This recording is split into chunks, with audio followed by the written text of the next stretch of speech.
নমস্কার বন্ধুরা, অনুভার রান্নাঘরে সবাইকে স্বাগত জানাচ্ছি। আমার আজকের রেসিপি নবদ্বীপের আসল লাল ক্ষীর দই।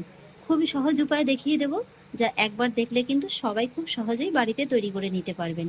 আর সেই জন্য দেখুন বন্ধুরা, শুরুতেই গ্যাস ওভেনে আমি একটি কড়াই বসিয়ে দিয়েছি, আর তার মধ্যে নিয়ে নিয়েছি সামান্য একটু জল। এইভাবে সামান্য একটু জল নিয়ে নিলে কি হবে, দুধটা যখন কড়ার মধ্যে দেওয়া হবে তখন কিন্তু আর দুধটা কড়ার নিচে ধরে যেতে পারবে না। আর এবার আমি কড়ার মধ্যে নিয়ে নেব লিকুইড দুধটা। আর সেই জন্য দেখুন বন্ধুরা, এখানে আমি নিয়ে নিয়েছি আমুল তাজা টোন মিল্কটা। এখানে আপনারা কিন্তু যে কোনো ব্র্যান্ডের দুধটা নিতে পারেন, তবে এই আমুল তাজা টোন মিল্কটা নিলে কিন্তু রেজাল্ট আপনারা বেস্ট পাবেন। তো এখানে আমি 1 লিটার 600 গ্রামের মতো দুধটা নিয়ে নিয়েছি। পুরো দুধটাই কড়ার মধ্যে নিয়ে নেব। এবার আমি মিডিয়াম হাই ফ্লেমে প্রথমে একটু দুধটাকে জাল করে নেব। মোটামুটি দুধটাকে একটু হালকা কুসুম গরম অবস্থায় এনে নেব। দুধটাকে আমি হালকা কুসুম গরম করে নিয়েছি। আর এবারে আমি এই কুসুম গরম দুধের মধ্যে অ্যাড করব 75 গ্রামের মতো গুঁড়ো দুধ। এইভাবে বন্ধুরা দইটা তৈরি করার সময় সামান্য একটু গুঁড়ো দুধ দিয়ে দেখবেন, দুধটাও যেমন তাড়াতাড়ি ঘন হয়ে যাবে আর দইটাও কিন্তু খেতে খুব ভালো লাগবে। এবার আমি গুঁড়ো দুধটাকে কিন্তু লিকুইড দুধের সঙ্গে একটু ভালোভাবে মিশিয়ে নেব। আর এই গুঁড়ো দুধটা যখন দেবেন খেয়াল রাখবেন দুধটা যেন খুব বেশি গরম না হয়ে যায়, তাহলে কিন্তু এই গুঁড়ো দুধটা মেশাতে আপনাদের একটু অসুবিধা হবে।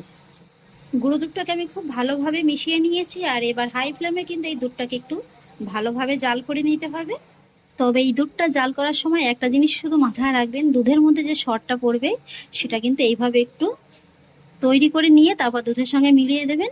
এতে করে কি হবে, এই ক্ষীর দইটা যখন আপনারা খাবেন না, এই সরটা যখন মুখে পড়বে খেতে কিন্তু জাস্ট অসাধারণ লাগবে। এই ক্ষীর দই মানেই কিন্তু একটা মুখে সরসর ভাব লাগবে, সেটাই কিন্তু খেতে বেশি ভালো লাগে। তাই এইভাবে একটু দুধটাকে মাঝে মাঝে জাল করার সময় সরটা ফেলে নেবেন, আর সরটা তারপরে দুধের সঙ্গে একটু ভালোভাবে মিশিয়ে নেবেন। আর এইভাবে মোটামুটি আমি আরও কিছুক্ষণ একটু জাল করে নেব। এবার আমি আপনাদের প্রায় 10 মিনিট বাদে দেখিয়ে দিচ্ছি। দুধটা দেখুন আগের তুলনায় কিন্তু বেশ অনেকটা ঘন হয়ে গেছে। আর এবার আমি এই তৈরি করে নেওয়া ঘন দুধ থেকে এরকম 2 হাতার মতো দুধ কিন্তু অন্য একটা বাটিতে তুলে নেব। এটা কিন্তু আমার পরে কাজে লাগবে। আর দুধটা তুলে নেওয়ার পরে কিন্তু এই দুধটাকে আবারও একটু জাল করে নিতে হবে। মোটামুটি এই যে ক্ষীর দইটা তৈরি করার জন্য দুধটাকে একটু ঘন করে মোটামুটি একটা ক্ষীরের মতো তৈরি করে নিতে হবে। যেহেতু লাল ক্ষীর দই, তাই অবশ্যই কিন্তু একটা চিনির ক্যারামেল তৈরি করে নিতে হবে। আর সেই জন্য গ্যাস ওভেনে একটি কড়াই বসিয়ে দিয়েছি। দুধটা জাল হতে থাক আর সেই ফাঁকে আমি চিনির ক্যারামেলটা তৈরি করে নেব। আর এখানে দেখুন সেই জন্য আমি নিয়ে নিয়েছি 200 গ্রামের মতো চিনি। অর্ধেকটার মতো চিনি কিন্তু আমি কড়ার মধ্যে দিয়ে দেবো। আর তারপর মিডিয়াম আছে কিছুক্ষণ অপেক্ষা করব চিনিটা একটু গলে আসা পর্যন্ত। চিনিটা দেখুন গলতে শুরু করে দিয়েছে, আর এখন কিন্তু এইভাবে একটু নেড়ে চেড়ে দিতে হবে। আঁচটাকে কিন্তু এখন পর্যন্ত মিডিয়ামে রাখতে হবে। আর এইভাবে নাড়তে নাড়তে দেখতে পাবেন চিনিটা খুব সুন্দরভাবে গলে গিয়ে ক্যারামেল হতে শুরু করে দিয়েছে।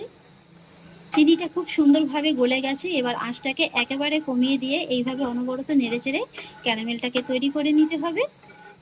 ক্যারামেলটা দেখুন খুব সুন্দরভাবে তৈরি হয়ে গেছে। আর এবার কিন্তু আঁচটাকে একেবারে অফ করে দিতে হবে। আর তারপর এর মধ্যে দিয়ে দিতে হবে সামান্য একটু জল। জলটা দিয়ে কিন্তু ক্যারামেলের সঙ্গে একটু ভালোভাবে মিশিয়ে নিতে হবে। আর এইভাবে মেশাতে মেশাতে দেখতে পাবেন যে ক্যারামেলটা কিন্তু খুব সুন্দরভাবে জলের সঙ্গে গলে গেছে। ক্যারামেলটা দেখুন জলের সঙ্গে কিন্তু খুব ভালোভাবে গলে গেছে। আর ক্যারামেলটা কিন্তু হালকা করে একটু ঠান্ডাও হয়ে গেছে। এখানে কিন্তু বন্ধুরা ক্যারামেলটাকে অবশ্যই হালকা করে একটু ঠান্ডা করে নিতে হবে। আর তারপর এর মধ্যে অ্যাড করতে হবে এই যে দুধটা আমি তুলে রেখেছিলাম, সেই দুধটাও কিন্তু এখানে হালকা করে একটু ঠান্ডা করে নিতে হবে। এখানে কিন্তু বন্ধুরা কোনোভাবেই আপনারা গরম ক্যারামেলের মধ্যে গরম দুধটা মেশাতে যাবেন না, তাহলেই কিন্তু ছানাটা কেটে যাবে। দুধটাকে ক্যারামেলের সঙ্গে একটু ভালোভাবে মিশিয়ে নেব। দুধটাকে খুব ভালোভাবে মিশিয়ে নিয়েছি। আর এবার কিন্তু এই দুধটাকে এইভাবে একটু রেখে দেব। এই যে দেখুন বন্ধুরা, এদিকে দুধটা জাল হতে হতে কিন্তু বেশ অনেকটা ঘন হয়ে গেছে। এই যে দেখুন অনেকটা কিন্তু ক্ষীরের মতো হয়ে গেছে। এই যে দেখুন, এই দুধটা কিন্তু অন্য দইয়ের মতো অতটা পাতলা রাখলে হবে না। এই দুধটাকে কিন্তু জাল করে এইভাবে একটু ঘন করে নিতে হবে। আর এবার কিন্তু এই দুধের মধ্যে অ্যাড করতে হবে চিনিটা।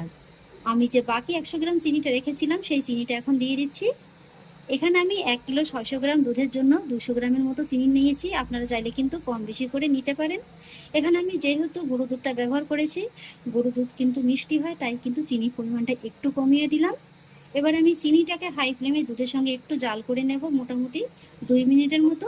2 মিনিট হয়ে গেছে। এবার গ্যাসের ফ্লেমটাকে একেবারে কমিয়ে দিয়ে আমি এর মধ্যে অ্যাড করব চিনির ক্যারামেলটাকে। এই যে দেখুন বন্ধুরা, দুধের মধ্যে হয়তো আপনারা একটু লাল লাল শর্ট দেখতে পাচ্ছেন। এটা কিন্তু কড়ার সাইডে যে শর্টটা পড়েছিল এটাকে আমি একটু লালচে করে নিয়ে তারপরে তুলে দুধের সঙ্গে মিশিয়ে নিয়েছি। ক্যারামেলটাকে এইভাবে অল্প অল্প করে দিতে হবে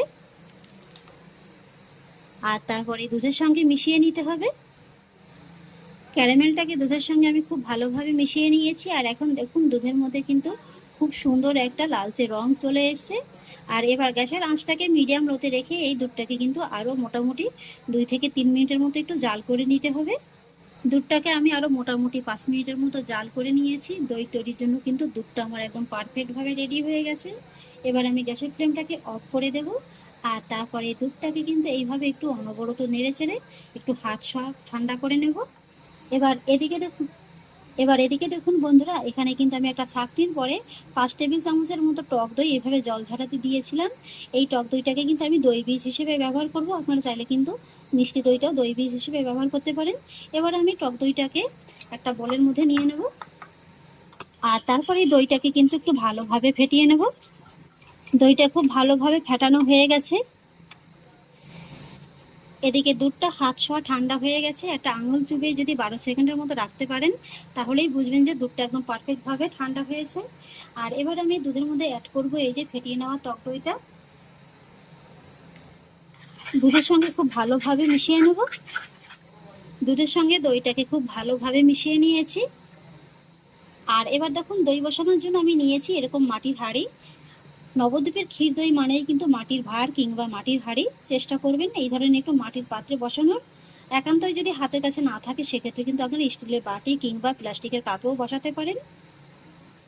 তো দেখুন বন্ধুরা, আমি কিন্তু অলরেডি দুটো হাঁড়ির মধ্যে দইটাকে বসিয়ে নিয়েছি। আর এবার আমি দইয়ের হাঁড়ির মুখটাকে এইভাবে একটু সাদা কাগজ দিয়ে কিন্তু আটকে দেব।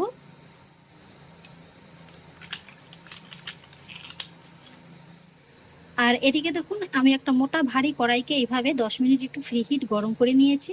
আর এবার কড়ার মধ্যে আমি বসিয়ে দেবো এরকম একটা টোয়ালে। তার মধ্যে বসিয়ে দেবো দইয়ের ভাঁড়গুলো।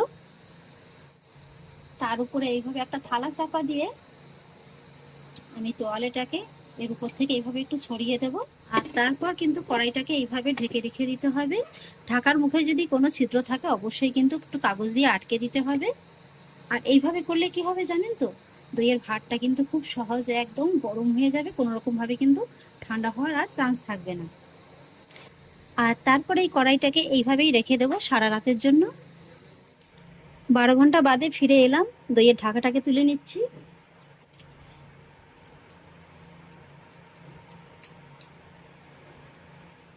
এই যে দেখুন বন্ধুরা, দইগুলো হাঁড়ির মধ্যে কত সুন্দরভাবে একদম বসে গেছে। এই যে দেখুন, দেখে নিশ্চয়ই বুঝতে পারছেন যে দইগুলো কত সুন্দরভাবে একদম বসে গেছে হাঁড়ির মধ্যে। এই যে দেখুন, আপনারা চাইলে কিন্তু এই দইটাকে এইভাবেও খেয়ে নিতে পারেন।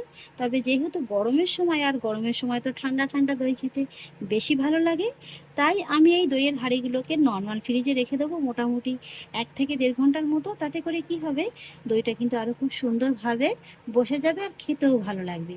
তাহলে বন্ধুরা ফিরে আসছি 1 থেকে 1.5 ঘন্টা বাদে। এই তো বন্ধুরা, দই দুটোকে ফ্রিজে 1 ঘন্টার মতো রেখেছিলাম। আর দেখুন 1 ঘন্টার মধ্যেই দইটা কত সুন্দরভাবে একদম বসে গেছে। এই যে দেখুন, এখন এই গরমের সময় কিন্তু এরকম ঠান্ডা ঠান্ডা দই খেতে জাস্ট অসাধারণ লাগে। তো এবার বন্ধুরা দইটাকে আমি আপনাদের একটু কেটে দেখিয়ে দিচ্ছি যেটা কেমন পারফেক্টভাবে তৈরি হয়েছে। এই যে দেখুন,